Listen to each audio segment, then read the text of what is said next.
California's finally done it. They found a way to make the most reliable, most popular handgun in the state, the Glock, illegal. And the excuse?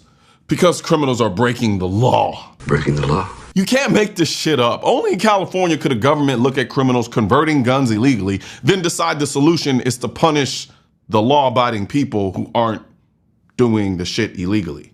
It's your fault. So here's what's happening. California already has what they call a handgun safety roster. And if you don't know what that is, it's basically a blacklist disguised as a whitelist. Gun companies have to jump through absurd, arbitrary hoops just to have their pistols sold in the state.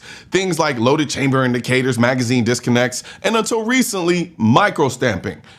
Most companies look at the cost of redesigning guns to fit California's fantasy standards and say, Nope. Yeah, no thank you. That's why the roster is pretty small. But one brand that survived all of this nonsense was Glock. For years, Californians who wanted a reliable pistol for home defense, concealed carry, or just exercising their damn rights, bought Glocks because that's what was left on the shelf.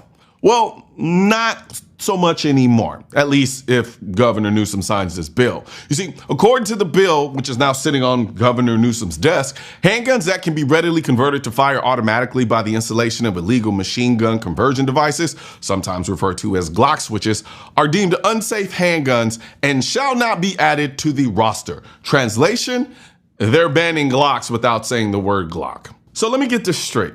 Because some kids on Instagram figured out how to illegally slap a switch on a Glock, California wants to ban Glock itself. That's like banning Honda Civics because street racers figured out how to turbocharge them. What do you mean? Or banning iPhones because hackers jailbreak them. And here's the kicker.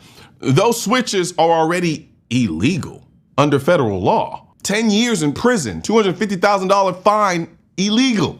But you don't fix that problem by banning the gun. You fix the problem by enforcing the laws already on the books. But enforcing laws doesn't get you headlines. Banning the most popular handgun in America, though, now that gets you on CNN. Now, the experts out there are saying that even if Glock redesigned their pistols tomorrow, it would be nothing more than, quote, a temporary impediment. You know why? Because there's always another workaround. It's cat and mouse. Just like hacking a phone or tuning a car, criminals will keep breaking the law. That's what they do. But instead of targeting criminals, California targets you. And don't get it twisted, this isn't about safety. Clearly it's about control, as it always is. The roster was already a constitutional dumpster fire to begin with. Now they're adding a clause that lets them knock off any gun they don't like by just claiming it can be readily converted. Well, guess what? With the right tools, any gun can be modified. That's why we have laws against doing it. But apparently